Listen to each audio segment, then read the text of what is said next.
Muy bien, vamos a empezar con la discusión del día de hoy, que es la perfección de la sabiduría. A ver, voy a cambiarle aquí esto para... ese es la otra vista. Todavía no le entiendo muy bien a cómo cambiar las vistas de esto. Pero bueno, eh, perfección de la sabiduría, Prajna Paramita, es la última paramita de este set, esta serie de paramitas que son 6. Hay otra serie de paramitas que son de 10 y una de 13, creo. En el Pali Canon, bueno, no en el Pali Canon, en el Theravada, este, tienen este grupo de 10 paramitas, ¿no? O 6 paramitas, o 13. Esos son como los grupos. Nosotros nos enfocamos en el de 6, que es el más visto en el budismo Mahayana. Y el día de hoy hablamos de la última, que es Prajna Paramita. Vamos a comenzar con la definición eh, de, de este concepto. Nos vamos a ir a la palabra en sánscrito que es prashna, porque a mí me gusta mucho el significado que tiene esta palabra, ¿no? Si la analizamos de forma etimológica. La primera sílaba, pra, eh, se refiere a algo como especial o superior. Y la siguiente sílaba, jna, Jna, es como visión. Entonces, prajna es la visión superior o la visión especial. Es una forma de ver eh, superior a cómo observamos, ¿no? Y la visión aquí se refiere a observar cualquier fenómeno, o sea, no nada más los fenómenos visuales, sino también eh, contemplar, digamos, los fenómenos auditivos, sensoriales en general, o sea, táctiles y olfativos, y los fenómenos mentales, todo se observa de una forma superior, y eso es prajna, ¿no? Normalmente se traduce como sabiduría, pero pues no corresponde mucho al significado que tenemos normalmente cuando pensamos en la palabra sabiduría. Tal vez las palabras que se nos vienen son como conocimiento acumulado, ¿no? Como experiencia, que tengas ese expertise es lo que te da esta sabiduría, ¿no? Y acá es más bien un, un conocimiento superior, de índole superior, que no es conceptual, sino que es una forma de percibir y contemplar el mundo superior y que además, pues, tiene implicaciones muy positivas, muy benéficas, muy saludables. Ahorita vamos a hablar un poco más de eso. Y luego, pues, paramita, como ya lo he explicado antes, significa trascendental o perfección también se le puede llamar. Entonces, Prajna Paramita es la sabiduría trascendental o la perfección de la sabiduría o sabiduría perfecta también. Entonces, bueno, esa es como la definición etimológica, pero hablar ya de qué es Prajna Paramita. Híjole, la estuve pensando muchísimo porque es un tema muy complejo, muy, muy pesado. Como les dije en la clase anterior, es un dolor de cabeza, pero, pero pues ni modo, es el tema principal. Digamos que esta paramita es la mejor de todas las paramitas, porque como les puse ahí en el correo electrónico a los que vieron el correo, cuando tú realizas la prasna paramita, el resto de las paramitas empiezan a suceder por sí solas, de forma natural y espontánea, O sea, esta sabiduría es lo que desbloquea las demás paramitas. Y no es que antes estén bloqueadas, uno puede ejercer generosidad, paciencia, acción correcta, meditación o el cultivo de energía. O sea, uno puede ejercer todas esas paramitas antes de que haya una realización de prajna paramita, pero em, ese ejercicio de esas paramitas es todavía con manchas, por llamarlo de alguna forma, y estas manchas se refieren a que provienen de una perspectiva egocéntrica. O sea, uno puede practicar generosidad desde una perspectiva egocéntrica y no necesariamente de forma nociva, no, puede traer mucho beneficio, pero no es la mejor forma porque mm, proviene desde una perspectiva que no está libre todavía y aunque no haya consecuencias nocivas en este ejercicio de generosidad, mm, pues no es la más eficiente, a lo mejor cuesta trabajo, a lo mejor dejar ir o regalar o soltar, o sea, todos estos verbos que corresponden a la generosidad no se dan tan fácilmente porque pues está el ego, ¿no? Ahí presente. Pero si realizas prajna paramita, entonces ahí ya deja de haber un apego al ego y entonces la generosidad empieza a suceder así, por sí sola, sin ninguna dificultad, ¿no? Sin ningún apego, evidentemente.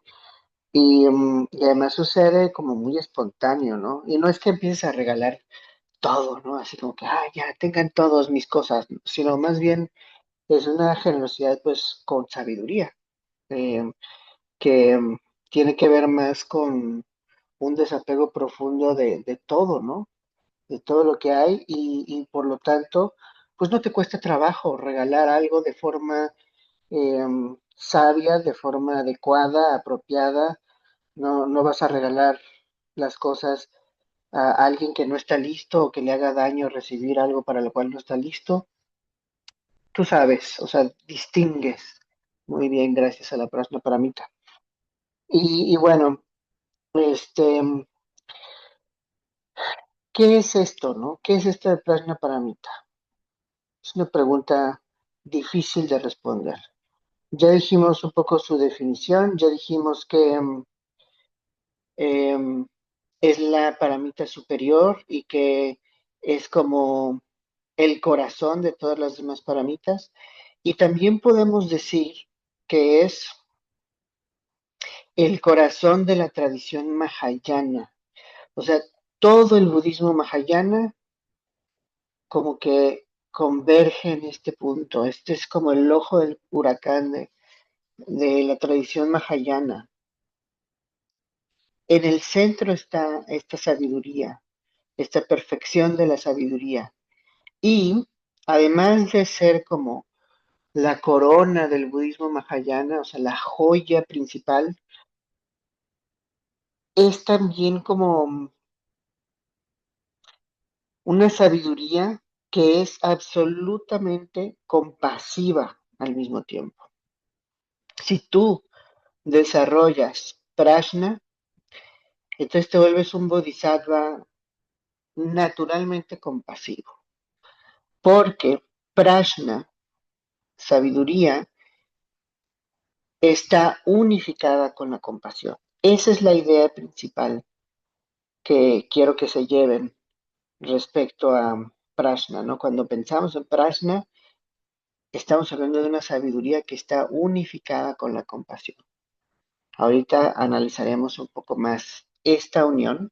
Es difícil de describir esta unión, pero haremos el intento. Entonces, el budismo mahayana gira alrededor de esta sabiduría, la cual está unificada con la compasión. ¿Ok? Ahora, vámonos a un nivel todavía más profundo, como que primero vamos con la definición, y luego hablamos de paramitas, y luego hablamos de cómo es el corazón del Mahayana, hablamos de que está unificada con la compasión, y en el fondo todavía hay un significado más profundo de sabiduría. Y es que prajna es el entendimiento de la verdadera naturaleza de la realidad, el entendimiento de que toda la realidad es vacía. Y aquí vacío es un concepto también difícil, importante, muy budista. No es un concepto negativo, es un concepto bastante positivo, profundo, difícil de entender, pero no es inalcanzable. Se puede comprender si uno practica y estudia. Lo que queremos aquí recalcar es que sabiduría en el budismo es la comprensión de que la realidad es completamente vacía y dentro de esta realidad pues están los seres y los seres están completamente vacíos. Es decir, aquí retomamos la idea del budismo Theravada o lo que se habla en el Pali Canon, que es que el yo no se puede establecer. Es lo que dijo el Buda. El yo no lo encuentras en la experiencia sensorial, cognitiva. El Buda describía, ¿no? Toda esta experiencia, hablaba de los diferentes componentes de la conciencia, de la percepción, de la voluntad, y cada vez que analizaba e investigaba cada uno de esos componentes, pues te revelaba que el yo no se podía encontrar, ¿no? No se podía establecer en estos fenómenos. ¿Por qué? Pues porque son eh, interdependientes, porque son impermanentes y esas características, la impermanencia y la interdependencia, no son propias del yo, decía el Buda. Ok, entonces ahí ya como que estamos teniendo un poco una idea, una probada de este vacío, nada más que es en términos del yo. O sea, la experiencia está vacía del yo, pero en el Mahayana se extiende todavía más a la realidad fenoménica. O sea, no es suficiente con decir que el yo no se puede establecer. Prajna significa, o más bien es darse cuenta de que nada en la realidad se puede establecer. ¿Por qué? Por las mismas razones. Porque todo en la realidad surge de forma dependiente y es impermanente. Creo que por ahí también ya hablamos de algunos ejemplos, eh, pero les recuerdo, cuando hablamos de un carro, ¿no? De un automóvil y lo vemos y decimos, ahí está ese carro, ¿no? Em, pero si nos vamos a analizar el vehículo, eh, a buscar dónde está la esencia del carro, no lo vamos a encontrar. Es decir, podemos asomarnos al interior y vamos a ver los asientos, el volante, el tablero, el radio, los pedales, ¿no? Y en ninguna de esas piezas está el carro, no está la esencia del carro en el asiento, no está en el volante, no hay una cosa que se llame carro que esté presente en el volante. Y si abrimos el cofre y analizamos el motor, lo mismo, no vamos a encontrar el carro ahí, vamos a encontrar un motor, vamos a encontrar engranes, ¿no? Bujías y todas las piezas, ¿no? Y lo mismo con el resto de las partes del automóvil, no se encuentra la esencia o el carro por sí mismo en las diferentes partes. Entonces, esa es como una explicación racional, filosófica, de que el carro no se encuentra en todo este conjunto de piezas, sino que está presente cuando se toma en conjunto todo esto y uno designa la idea de que ese conjunto de piezas es un carro, pero pues no está en ninguna parte. Y por otro lado, con el tiempo, pues van cambiando las piezas. Cuando lo llevamos al taller le cambian las piezas, ¿no? No todas, pero pues las que necesitan eh, cambio. Entonces ahí surge la pregunta, ¿es el mismo carro o no? Y la respuesta es que no, porque pues ya cambiaron las piezas, ¿no? Además de que seguramente cambia la pintura, o sea, es un suceso impermanente, igual de impermanente que un río. Entonces no podemos realmente establecer un carro que sea fijo, completamente existente por sí mismo. Entonces ahí ya estamos distinguiendo que ni siquiera el carro se puede establecer. Y lo mismo podemos observar en el resto de los fenómenos, en las mesas, en las sillas, las camas, los escritorios, las paredes, las ventanas, la calle, las banquetas, los árboles, los animales, el clima, todos los fenómenos surgen a partir de condiciones, así como un carro surge cuando sus condiciones están presentes y se reúnen. Igual con el resto de los fenómenos. Entonces no se puede establecer ningún fenómeno, ¿sí? Y ahí es cuando estamos acercándonos a esta idea del vacío. ¿Por qué vacío? Pues porque no hay sucesos. O sea, no hay sucesos que existan por sí mismos. Lo que hay son condiciones que surgen de forma dependiente, ¿ok?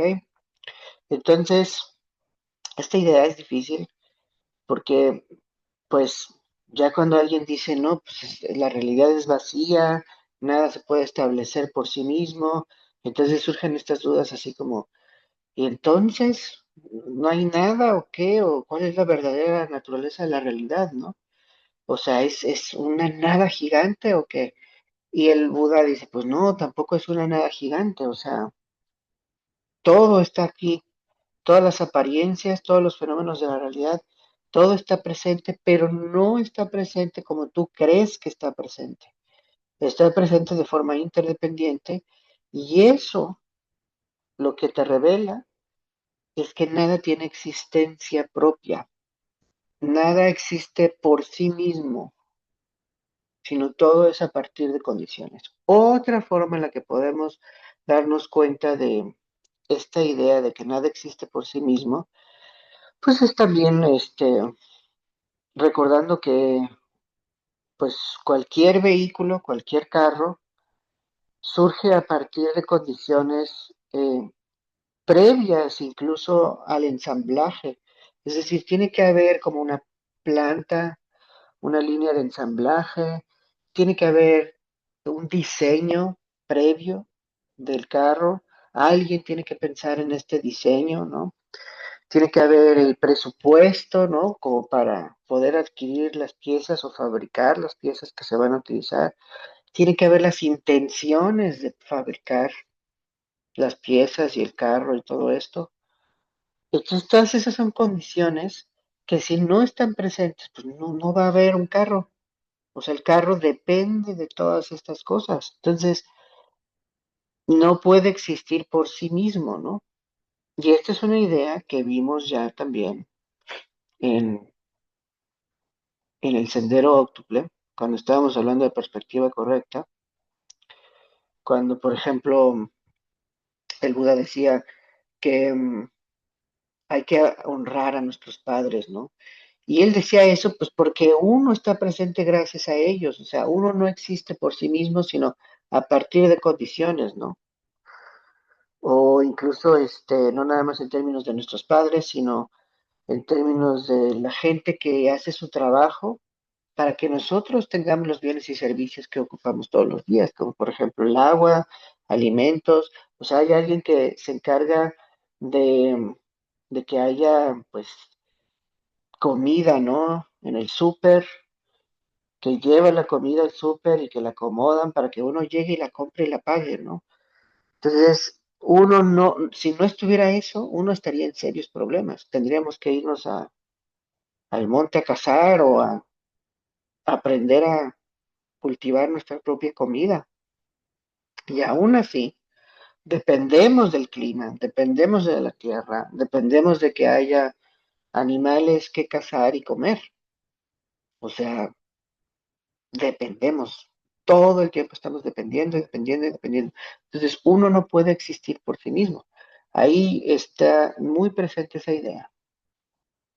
Entonces, si se fijan, la realidad es interdependiente. Este es un concepto, pues, fundamental del budismo. Y esta interdependencia implica que nada existe por sí mismo. Y esta no existencia es el vacío.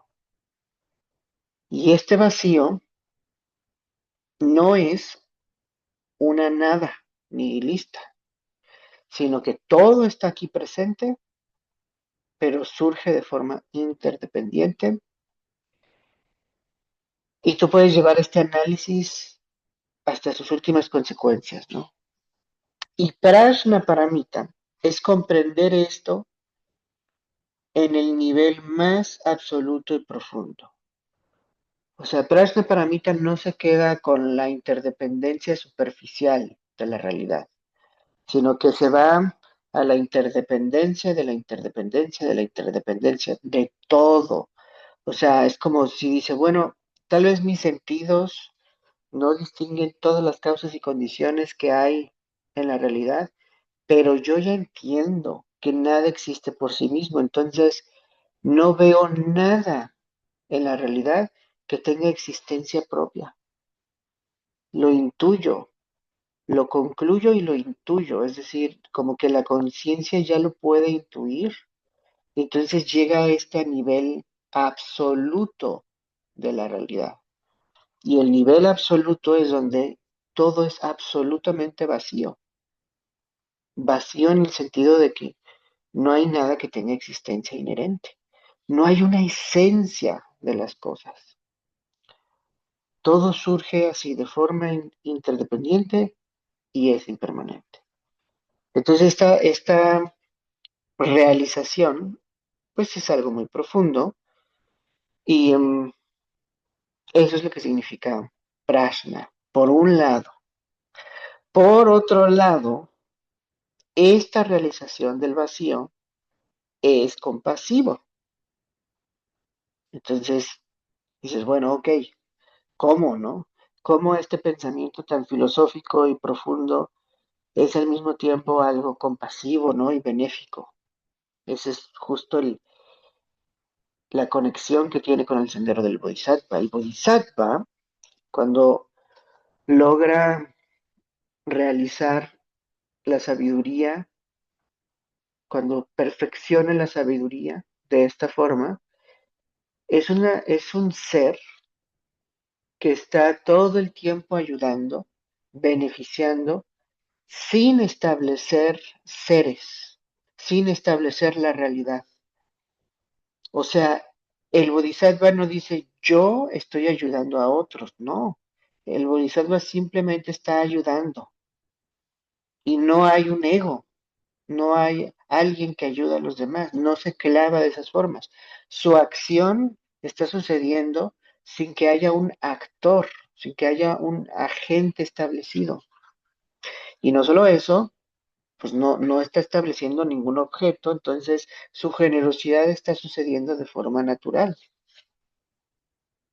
Y como no se está enganchando con ningún objeto, con ninguna persona, ni consigo mismo, como no hay un apego a nada, entonces su energía fluye muy bien y es una energía perfecta, Virya Paramita. Si se fijan cómo el vacío empieza a afectar el resto de las actividades, dado que no me apego a nada ni a nadie, entonces pues mi ayuda está surgiendo en todas las direcciones. No hay preferencias. O sea, no ayudo a este que me cae bien y a este que me cae mal, no lo ayudo. No, quien necesite ayuda está ahí, naturalmente está ahí presente. Entonces, el bodhisattva es alguien que al no establecer el yo propio y el yo de los demás, y al no establecer objetos que existen por sí mismos, tiene una conciencia que no está limitada, que no está fragmentada, que no está atrapada en un condicionamiento, es una conciencia incondicionada que incluye a todos los seres. Y por eso su beneficio no es egocéntrico, sino es completamente no egocéntrico, porque no hay establecimiento de seres. Eso es lo que permite que no haya preferencias y que su beneficio sea en todas las direcciones, hacia todos los seres. Es lo que decíamos, creo también, no me acuerdo si lo mencioné, pero creo que sí lo hablamos en la clase anterior. Es como, por ejemplo, si esta mano estuviera lastimada, esta mano ayuda a esta otra porque es parte del mismo como sistema, ¿no? O sea, todo esto es interdependiente.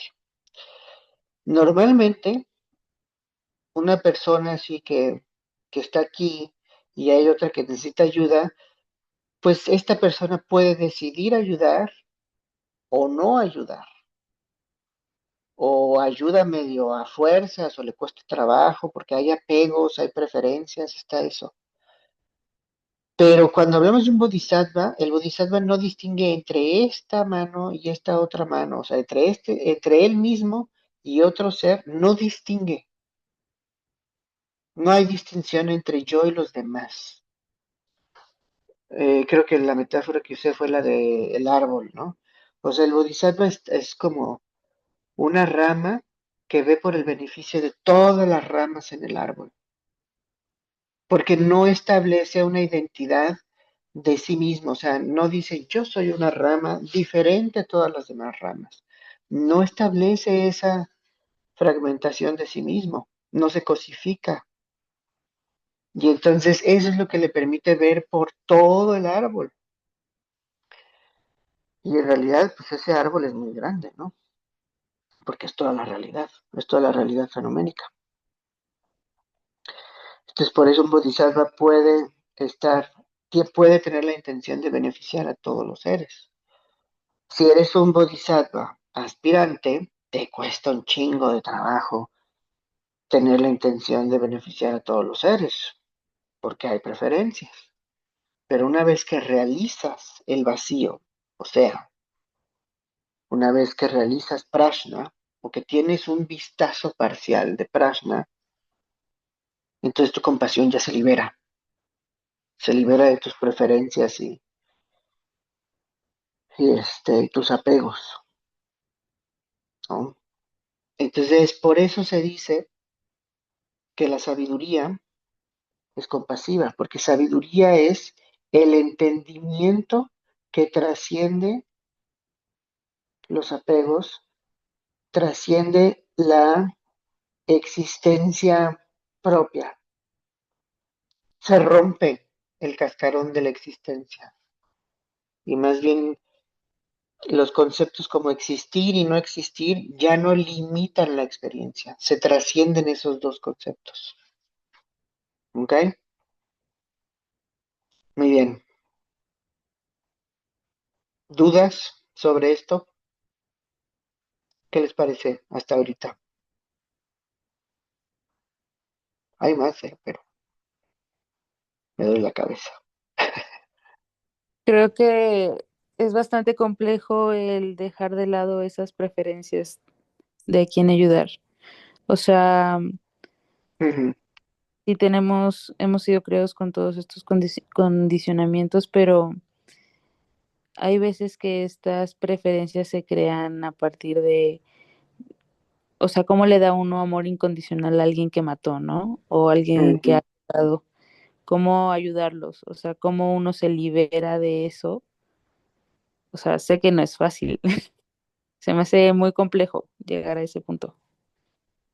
Sí, pues No es un proceso que ocurra a voluntad, para empezar. O sea, no es una decisión. O sea, es más bien algo que ocurre gracias a que hay un entrenamiento. Entonces, en el budismo Mahayana, el entrenamiento es, pues sí, o sea, cultivar las paramitas, pero pues también es mucho meditación y es mucho el estudio, ¿no? Eh, entender esta visión, esta perspectiva, ¿no? Porque podemos entender, ay, es que el budismo dice que no hay que tener preferencias y que haya compasión para todos los seres, ¿no? Y suena súper bonito eso, ¿no? Suena Sí. muy cristiano. Pero no es hasta ahí, o sea, el asunto es llegar a una realización de la sabiduría. Ese es el objetivo. Entonces, bueno, ¿cómo carajos voy a lograr esa realización? Cuando digo realización me refiero a que hay un entendimiento en la percepción que te permite dar un salto cognitivo y que empiezas a ver de otra forma. Empiezas a ver sin estar estableciendo egos, sin estar estableciendo objetos, ¿no? Sino que es más bien así como muy abierto, muy abierto, espacioso. Es una claridad muy grande, ¿no? El vacío es esto. El vacío no es algo malo, sino es algo abierto, espacioso, luminoso, claro. Cuando digo luminoso me refiero a que es muy claro, que discierne muy bien las cosas.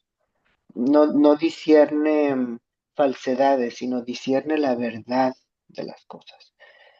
Es eso, ¿no? Y para llegar a ese punto hay que hacer un entrenamiento. En el budismo Mahayana el entrenamiento es pues el cultivo de las paramitas y eso incluye el cultivo de meditación. Y adicionalmente, o sea, no es como a fuerzas, pero yo recomiendo mucho que se estudie también filosofía budista, porque en el Mahayana si hay algo que hacen es filosofar, ¿no? O sea, los budistas, los filósofos budistas son personas que se dedican a analizar la naturaleza de la realidad utilizando la razón, utilizando el discernimiento, la inteligencia, ¿no? Mucha gente critica este tipo de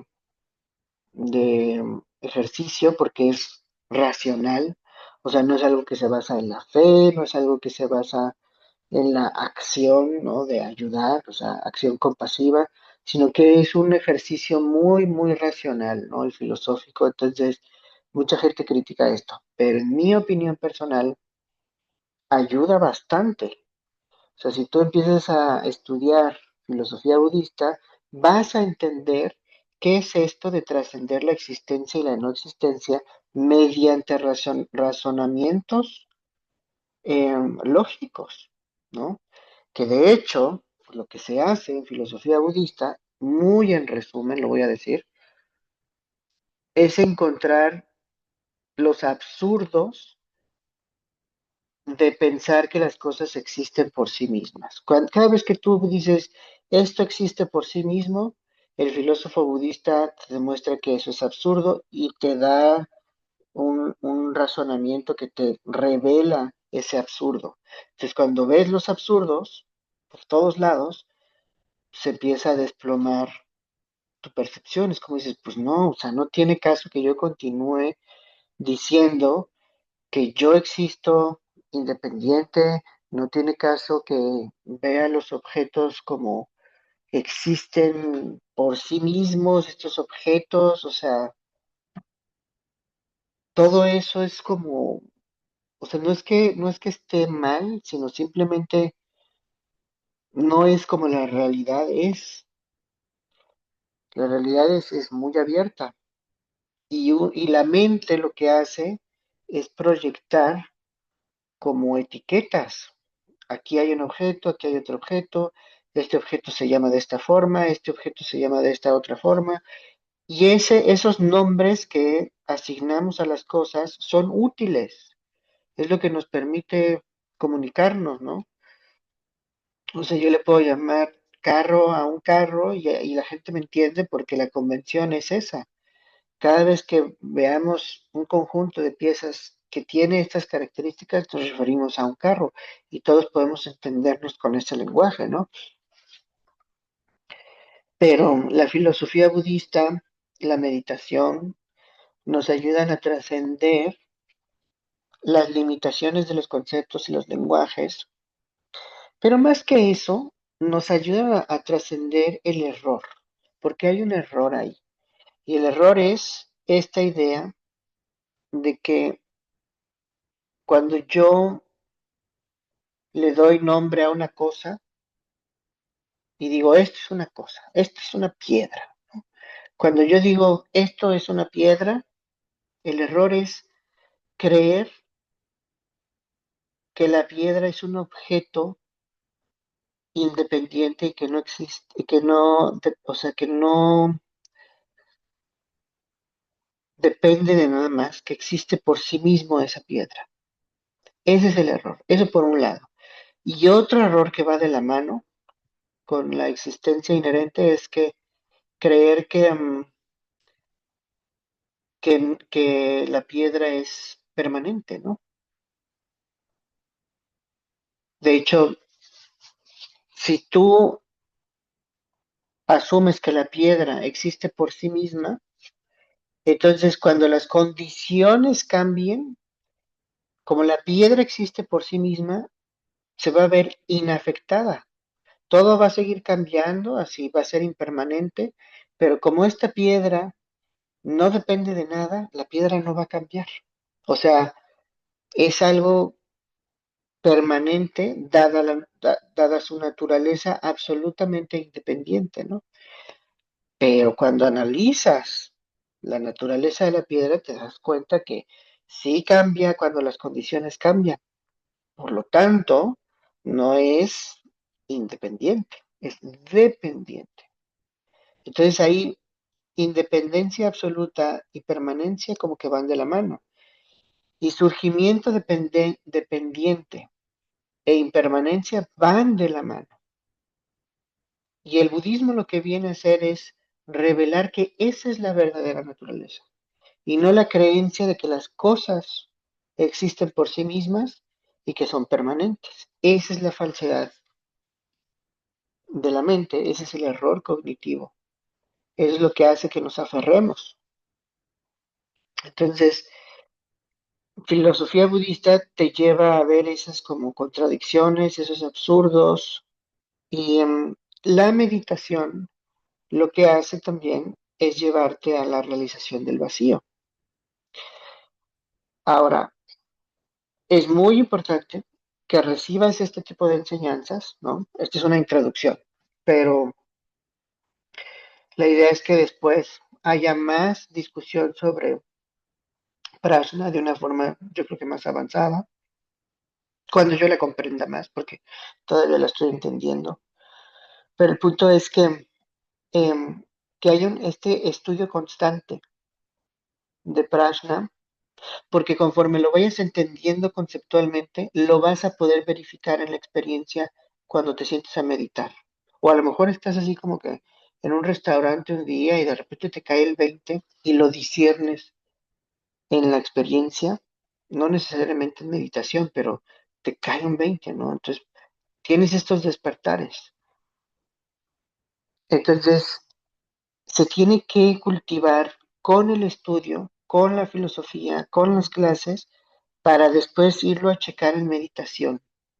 La técnica, pues ahí está. O sea, las técnicas de meditación, pues son las que hemos visto, ¿no? Que es cultivar quietud, y gracias a que hay quietud, la conciencia se empieza a expandir y hay claridad, ¿no? Y de repente esas cualidades como que cuadran, hacen clic con esta idea del vacío que has venido estudiando, ¿no? O sea, suponiendo que ya llevas algunos años comprendiendo, estudiando la perspectiva budista, ¿no? que hayas estudiado el prajna. Em, si nada más te pones a meditar y quieres comprender el vacío, en mi opinión, es muy difícil que eso pase.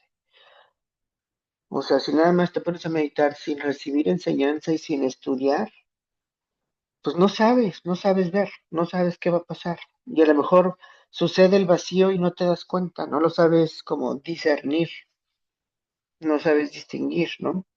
Y hay pasos, ¿no? O sea, el primer ejercicio que yo le pongo a la gente es, em, pues chequen esto de si el yo se puede establecer o no.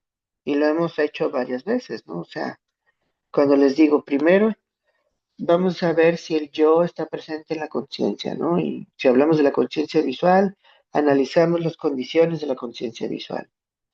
¿Cuáles son las condiciones? Pues las condiciones son el ojo o los ojos, que haya cosas que ver, como objetos, colores, la luz, ¿no? Y que haya un contacto entre los ojos y los objetos. Si están esas tres condiciones, entonces surge la conciencia visual y entonces ahí ya empezamos a analizar esa experiencia hasta que se ve que el yo no está ahí, no se puede establecer.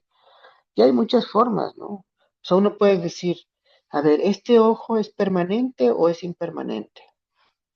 Y pues lo que hemos visto hasta ahora es que no hay ningún ojo que haya sido para siempre, no hay ningún ojo eterno, entonces todos los ojos son impermanentes. ¿Y las cosas que estoy viendo son permanentes o son impermanentes?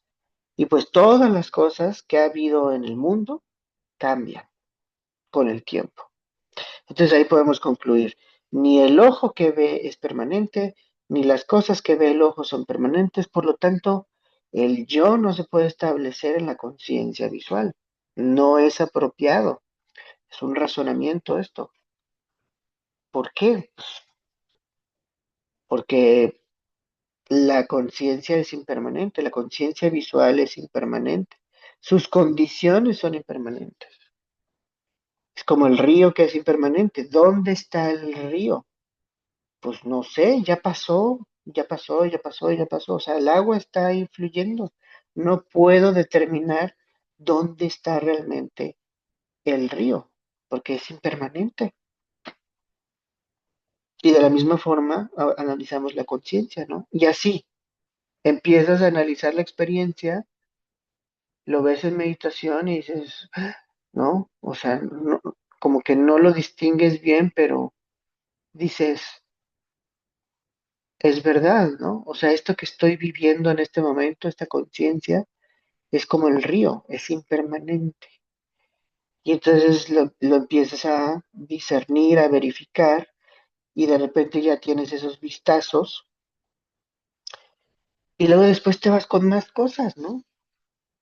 Después de que ya disiernes que el yo no se puede establecer, que se rompe el cascarón, que la conciencia se libera del yo, que la conciencia sucede a pesar del yo, de la idea del yo, que no es necesario el yo para que haya conciencia. Entonces ya puedo ver el resto de las cosas que yo creo que tienen existencia inherente. Y así me voy deconstruyendo la realidad hasta que de repente hay esa libertad y ocurre un despertar. ¿Ok? Sí. Ok.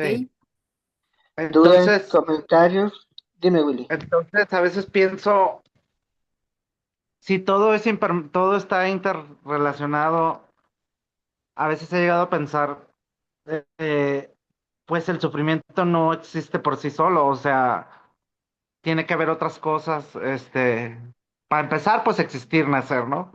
Ujú, Tener sentidos, porque al tener sentidos, de alguna manera, eso hace que tengamos apego a ciertos aromas, apegos a ciertas formas visuales, apegos a ciertos sonidos, y ya desde ahí hay sufrimiento. Entonces el sufrimiento también está condicionado, obviamente está en esta red, pareciera que es una rama más de todo el árbol de la realidad, pero al mismo tiempo pareciera que está presente en cada una de las ramas. Ujú, Este, pero al mismo tiempo pareciera que nomás volteas la tortilla y ya no está. O sea, no sé cómo decirlo. Este, el punto es que pareciera que también necesita de otras cosas, ¿no? De muchísimos factores, de muchísimas condiciones. Por ejemplo, hasta llega uno a pensar, ¿no? Quizás es necesario tener alegrías para poder experimentar el sufrimiento, ¿no? O sea, porque si no has tenido alegrías, pues no vas a experimentar realmente el perder algo, o eso, ¿no? No sé si me explico. ujú. Sí, sí, sí, es dependiente, ¿no? Ni siquiera el sufrimiento existe por sí mismo. Y, y en el Pali Canon, pues lo que el Buda decía es que el sufrimiento está condicionado completamente, ¿no? ¿Y cuál es esta condición? Pues el apego, ¿no? O sea, dice, hay sufrimiento y el sufrimiento tiene una causa, es la segunda verdad noble. Ahí ya te está diciendo que es un suceso condicionado. ¿Y cuál es esta causa? ¿Cuál es esta condición? Pues es el apego, ¿no? Y hay otras formas en las que describe este condicionamiento. Una forma, o sea, eso fue en el marco de las cuatro verdades nobles. Pero otra forma es, por ejemplo, cuando habla de los 12 nidanas, se llaman los 12 eslabones, en donde comienza diciendo que la ignorancia condiciona eh, a las formaciones kármicas, ¿no? Las formaciones de karma. Las formaciones de karma condicionan la conciencia, creo. Y la conciencia condiciona la mente y la materia. O sea, como que va así, describiendo qué condiciona a qué, y de repente, no me acuerdo ahorita de todos los 12 eslabones, pero llega a un punto en el que dice, los sentidos condicionan las sensaciones condicionan el contacto condiciona el antojo condiciona el apego condiciona el el existir condiciona el nacimiento, la vejez y la muerte. Entonces, todo ese condicionamiento es una descripción de lo que estabas pues diciendo, ¿no? Que el sufrimiento está condicionado. Y lo que rompe ese condicionamiento es que no haya ignorancia. Y aquí en el Dharma, ignorancia es algo muy específico. Ignorancia es no saber nada del Dharma. Es no ¿Cómo saber, funciona todo? es no saber, no es cómo funciona todo, es específicamente no saber las cuatro verdades nobles. Es no saber que existe el surgimiento dependiente y no saber que la La realidad es vacuidad. impermanente. Sí, o sea, no es cualquier ignorancia, es específicamente no saber el Buda Dharma. Y cuando ya sabes esto, cuando alguien te da clases, cuando lees un libro y conoces esto, entonces ahí ya le das pie al cese de la ignorancia, más o menos, porque hay que verificarlo en la experiencia, ¿no? Cuando lo verificas en la experiencia, entonces rompes todo este condicionamiento, o sea, se rompe esto del el deseo de las sensaciones agradables. O sea, dejar de ser ignorante y empezar a tener claridad sobre cómo es la realidad, sobre todo cuando verificas eso que aprendiste, ya sabes cómo dejar de establecer la conciencia que se apega a las cosas. Eso es lo que empieza a pasar. Y eso pasa en meditación. ¿Entiendes, no?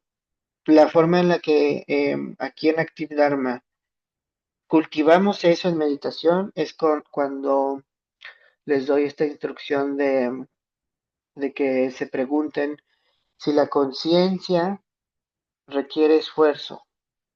Y entonces nos preguntamos, ¿cuánto esfuerzo necesito para estar consciente de la respiración?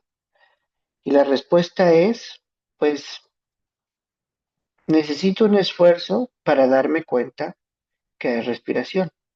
Pero después, ya que me doy cuenta de la respiración, me percato que la conciencia de la respiración es algo que sucede sin esfuerzo. Es una conciencia que ocurre de forma natural. Cuando me doy cuenta que la conciencia está sucediendo por sí sola, entonces ahí ya estoy llegando a este punto en el que rompo con el establecimiento del yo, con los deseos, con los apegos, o sea, así empieza a romperse con este hábito ignorante de ser. Y empezamos a descubrir una forma de ser y estar diferente mediante la Fíjate, conciencia natural. Dime, Willy. he estado pensando porque normalmente se dice que el sufrimiento o la felicidad son resultado de las acciones virtuosas y las acciones nocivas, ¿no? Se dice, por ejemplo, que si yo empiezo a estar llorando, que me siento muy solo o que me siento muy mal en estos días y esto, normalmente, obviamente que hay causas, ¿no? Hay cosas que tú haces o dejas de hacer, pero Ujú, normalmente se dice que hay acciones de mente, palabra y cuerpo, o una de las tres, y ujú, que negativas, ¿no? Y que eso hace que en el futuro inmediato o lejano sufras de alguna manera, o que esas mismas acciones positivas generen mérito y ahora, por ejemplo, en lugar de pelearme con alguien, tuve la capacidad de respirar, de relajarme y no engancharme y no pelear. ujú. Pero como que me quedo pensando, ok, o sea, sí hay en cierta manera algo que podemos hacer, que es como tratar de tener conciencia al actuar, pero por otro lado digo, me quedo pensando, por otro lado, como que no está en nuestras manos, ¿cómo decirlo? Que sufras en este momento y en otro momento no sufras en una misma acción. Por ejemplo, no sé, que reprobaste una materia y que hoy sufriste y al otro día reprobaste otra materia y no sufriste. O sea, no está en tus manos el sufrimiento en el momento, ¿sí? No sé si me explico. No, O sea, o sea, lo que me refiero, que sufras o no sufras en el momento, no está en tus manos. El hecho de sufrir o no sufrir en el momento no está en tus manos. Lo que está en tus manos son tratar de tener conciencia en las acciones, pero eso tampoco garantiza al 100% que no vayas a sufrir o que vayas a generar alegría. No sé cómo explicarlo. depende de qué es lo que estés cultivando y trabajando. O sea, cuando dices que no está en tus manos si sufres o no sufres, esa no es la perspectiva del Buda Dharma. La perspectiva del Buda Dharma es que sí está en tus manos. Está en tus manos cuando sabes cómo es la realidad. O sea, llega el Buda y te dice, la realidad es de esta forma y de ti depende que continúes sufriendo o cultives el sendero para que dejes de sufrir. Entonces, mientras estás cultivando el sendero, algunas cosas pues están en tus manos y muchas otras pues no están en tus manos, pero las que están en tus manos, eso, tú estás responsable de eso. O sea, tú decides si cultivas perspectiva correcta o no, si cultivas habla correcta o no, si cultivas acción correcta o no. Todo eso lo puedes hacer porque ya traes conocimiento, o sea, ya dejaste de ser ignorante porque ya recibiste el Dharma. Y entonces a partir de ese momento empiezas a hacerte responsable y a modificar tu realidad si quieres. Si no quieres, pues entonces el resultado es pues mayor sufrimiento. O sea, no es nada más dejarse llevar y que solito solo se arregle la vida. Eso no es Buda Dharma. Buda Dharma es entender cómo funciona la realidad y gracias a ese entendimiento empiezas a corregir cuerpo, palabra y mente. Y eventualmente llegas a un punto en el que tienes un despertar espiritual y te das cuenta que tus acciones no provienen de un yo, sino provienen de una perspectiva libre del yo. Ah, La, ándale. la Sí. incondicionalidad, la realidad incondicionada, no es nihilismo. Sí, a eso me refiero. O sea, sí, no más bien a eso y a eso me refiero y al mismo tiempo no. O sea, lo que me refiero es que si todo está tan condicionado y todo esto, o sea, sí puedes actuar por la misma idea de que todo está condicionado, en la medida que tú afectes una rama, vas a afectar al árbol. Pero en otro sentido siento que no, o sea, siento que hay algo que no está en tus manos, pues, o sea, ¿cómo decirlo? Lo voy a pensar bien para elaborarlo bien y ya luego seguir meditando del tema. Lo que se rompe es la idea del karma, o se rompe el karma. Cuando tienes un despertar espiritual, lo que se rompe es que tus actos tienen consecuencias, pero se rompen en términos convencionales. O sea, para cualquier mortal, un Buda cuando camina y habla y hace cosas, pues tienen consecuencias sus actos, pero la percepción del Buda, eso ya no aplica. Esto de causas y consecuencias ya no aplica. Sin embargo, su comportamiento ya es completamente saludable de principio a fin. No se sale de la salud. Es algo completamente natural. Y mientras uno no llegue a ese estado, uno tiene que estar regido por la ley del karma. O sea, todo el tiempo tienes que estar pensando en las consecuencias de tus actos. Por más que tú digas, es que la incondicionalidad me revela que nada está en mis manos y así. Ah, bueno, pues qué bonito que nada está en tus manos, pero aún así tus actos tienen consecuencias y te puedes hacer pendejo o no. Entonces, aquí se trata de que sigas la ley del karma, sigas poniendo atención a tus actos para que tengan consecuencias saludables y eventualmente esas consecuencias saludables, como tú le llamaste ese mérito, va a contribuir a que puedas trascender la ley de causa y efecto. La ley de actos y consecuencias, lo trasciendes, pero esa trascendencia no te vuelve nihilista, no te vuelve alguien que pueda hacer lo que se le dé la gana porque ya trascendió la ley de actos y consecuencias, no. Lo que te da esa trascendencia es una sabiduría totalmente saludable que es inofensiva, o sea, que no es ofensiva en lo más mínimo, es completamente benéfica. Es una sabiduría compasiva. Es algo que lo tienes que vivir. O sea, si no lo vives, pues es difícil entender y uno fácilmente puede concluir que la trascendencia es, ya no importa nada. Ya no importa si me hago pendejo o no, porque pues ya trascendí las consecuencias. No, eso no es la perspectiva del Dharma. ¿Sí? ¿Sí me entiendes? Sí. Ok. Muy bien. ¿Alguien más tiene un comentario o duda sobre este tema? ¿Qué les pareció? Bueno, Silvia no puede hablar, ya nos dijo. Sí, Alma. Pues creo que sí está un poco, siento que es necesario reflexionar mucho eh, sobre el tema y pues voy a ver la grabación nuevamente y si me surgen dudas, este, pues ya las comentaré en el chat. Lo que sí quería preguntar es algo que pusiste en el chat sobre Theravada y Mahayana Y es posible, o sea, quienes son, siguen la ah, filosofía Theravada, ya no pueden cambiar a Mahayana. O sea, encontré como esta explicación de que ellos no son, pues, indiferentes o sí participan o aportan al bienestar de los demás, eh, Ujú, pero dentro de la corriente que han elegido. Y mi pregunta es, quien ya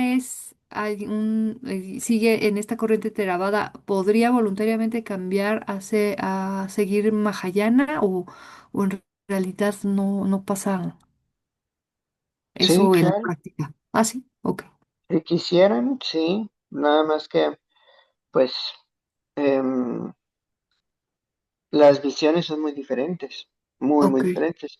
Es como Ujú. si tú me dijeras ahorita, un testigo de Jehová puede volverse católico, pues si quiere, sí, pero es un cambio fuerte. Ah, ok. Así es. Sí, porque hay unas diferencias muy marcadas. Una de ellas es el budismo Theravada lo que busca es lo que enseñó el Buda en el Pali Canon. Y en el Pali Canon el objetivo principal era la liberación propia. Y el budismo Mahayana lo que busca principalmente es la liberación de todos los seres. Un bodhisattva tiene esa motivación. Em, Eso no quiere decir que alguien que busque la liberación individual pues no sea benéfico, sí puede ser benéfico. Y uno puede cultivar las paramitas, de hecho se mencionan, ¿no? En el Palicano, en las paramitas, ¿no? O en el Abhidharma, no me acuerdo, pero, o sea, en la tradición Theravada, pues, claro que se mencionan las paramitas y uno puede cultivar eso también si uno lo desea. Solo que, pues, son escuelas que de repente son muy diferentes. Y también hay sermones Mahayana, pues, que no son reconocidos por el Theravada. O sea, que no se consideran como sermones del Buda. O sea, son sermones que surgieron siglos después de que falleció el Buda, para empezar. Mm. Y el Mahayana lo que dice es que esos sermones se dieron en otras dimensiones, en transmisiones de índole más sagrada, en meditación, o sea, se revelaron a través de visiones estos sermones, ¿no? Eso por un lado. Y por otro lado también se dice que el Buda enseñó de una forma como que en público, pero el Mahayana lo enseñó como en secreto aparte, para las personas que estaban listas para recibir las enseñanzas del Mahayana, porque pues una cosa es primero verificar que el yo no se puede establecer y otra es verificar que la realidad completa no se puede establecer. Es avanzado. Entonces, bajo esa idea, se dice que el Buda enseñó eso a ciertas personas, ¿no? Y a partir de ahí surgió esta tradición siglos después, pero son solamente como conjeturas, o sea, no se sabe muy bien. Yo lo que creo es que el budismo Mahayana es una evolución de la enseñanza del Buda eh, que se dio en el Pali Canon. O sea, a partir de los sermones del Pali Canon, evolucionó esto y surgieron nuevas tradiciones budistas con nuevas ideas y eventualmente eso se volvió budismo Mahayana. No creo que sean incompatibles, son bastante compatibles, pero sí tienen perspectivas a veces muy diferentes. Pero Mm. sí, sería más o menos así como un cambio de religión, ¿eh? Dentro del budismo. Ah, ok.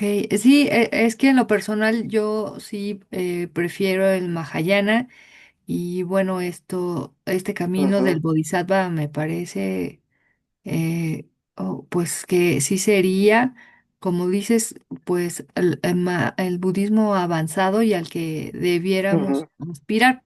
Y cuando hablas o mencionaste que estaría bien que todos aspiráramos a ser bodhisattvas, ujú, se me ocurrió que los teravadines pudieran ujú. unirse, pero bueno, ellos han elegido pues esa escuela, ¿no? Y hay que respetar. Pues es que para ellos, o sea, lo más importante es volverse arhats, ¿no? Así, sí. Y un arhat, pues es alguien que logra nirvana, es alguien como el Buda. O sea, un arhat por supuesto que beneficia, solo que Claro. no es una motivación que se haga explícita. El Mahayana lo hace explícito. Y ahí también está otra perspectiva que a veces es la que yo pienso, que de repente no hay mucha diferencia entre budismo Mahayana y budismo Theravada en esencia, o sea, en el corazón. Por fuera hay muchas diferencias, o sea, filosóficas si quieres, pero en el corazón, en la esencia, es casi lo mismo, es muy, muy diferente, perdón, es muy similar a veces el ideal del Arhat y el ideal del Bodhisattva. Para mí a veces no son como que muy diferentes, solo ya en definiciones cuando hay diferencias y la gente dice, ay, no son lo mismo, ¿no? Bueno, está bien, pero no importa tanto. Aquí en Active Dharma, si se acuerdan, la intención correcta de Active Dharma es dual, es decir, cultivamos la renuncia de las adicciones sensoriales y eso nos lleva o sea, si lo perfeccionamos, nos lleva a volvernos arhats y también cultivamos el beneficio de todos los seres. O sea, cultivamos las dos perspectivas aquí. ¿Ok? A ver, me dejo aquí Sí, en el muchas chat gracias. un comentario. Silvia dice, yo agradecería que recomendaras libros para aprender de filosofía budista. Sí, mira, fíjate que hay uno como para principiantes que te tengo que buscar, te lo voy a mandar por el chat porque no me acuerdo del nombre. Porque ahorita darte los otros, los, los clásicos, o sea, te los puedo dar, ¿no? Son pesados. Hay un filósofo muy famoso que se llama Nagarjuna y Nagarjuna escribió un tratado muy, muy importante que es eh, Los versos del camino medio, se llaman. Y ese tratado, pues, o sea, es muy, muy comentado y discutido y ha creado varias escuelas budistas que no tienen nada que ver la una con la otra. O sea, un solo texto creó muchas escuelas, o sea, muy diferentes. Entonces es bien difícil ese texto. Ahí se los pongo en el chat. Pero hay otros que son como más para principiantes, para comprender justo la perspectiva del vacío, y luego ya se avientan los textos de Nagarjuna. ¿Ok? Algo más les iba a decir. Me quedé pensando ahorita en lo que había dicho William, porque es bien fácil llegar a esa confusión. De hecho, el Mahayana, o sea, cuando hablamos de Prajna Paramita, se habla de que se logra la acción en donde no hay acción. O sea, es una paradoja el Mahayana, porque se dice, ¿cómo va a haber compasión cuando no hay seres a quien salvar y no hay alguien que libera, ¿no? No se establece ningún yo. Entonces, ¿cómo va a haber esta compasión y cómo va a haber esta acción? Y el asunto es que sí lo hay. O sea, sí hay compasión, aunque no se establezcan seres, como les decía ahorita, ¿no? Y esto responde un poco a lo que estaba diciendo William ahorita. O sea, cuando tú te das cuenta de que todo está condicionado, eso pues te puede llevar a decir, ay, pues entonces, ¿para qué me esfuerzo, no? O la otra es que la incondicionalidad te libera de establecer un yo y egos en las demás personas. Y gracias a esa liberación puede haber un beneficio. Ahí surge la visión de ver todo el árbol y todas las ramas. El no establecimiento es lo que te permite estar consciente de todo el árbol, por decirlo de alguna forma. No por el hecho de que no se establezca el yo, uno ya, o sea, se olvida de todo el árbol, sino al contrario, tomas conciencia de todo el árbol y gracias a eso, pues, ya no es un beneficio individual egocéntrico, sino es un beneficio para todos lados, por decirlo de alguna forma. Ok, este, es todo lo que quería agregar, que a lo mejor era algo que ya había dicho, pero pensaba que Gracias. necesitaba. Muy bien, amigos, pues entonces creo que ya con esto concluimos eh, el sendero del Bodhisattva. Y también nuestra introducción del Mahayana. Tal vez más adelante haga un curso sobre filosofía budista, pero me voy a dar un descanso. Pues si tienen dudas, me buscan ahí en el chat. Vamos a retomar los siguientes lunes el cultivo de honestidad. A ver, voy a dejar de grabar en un segundito, no se me vaya.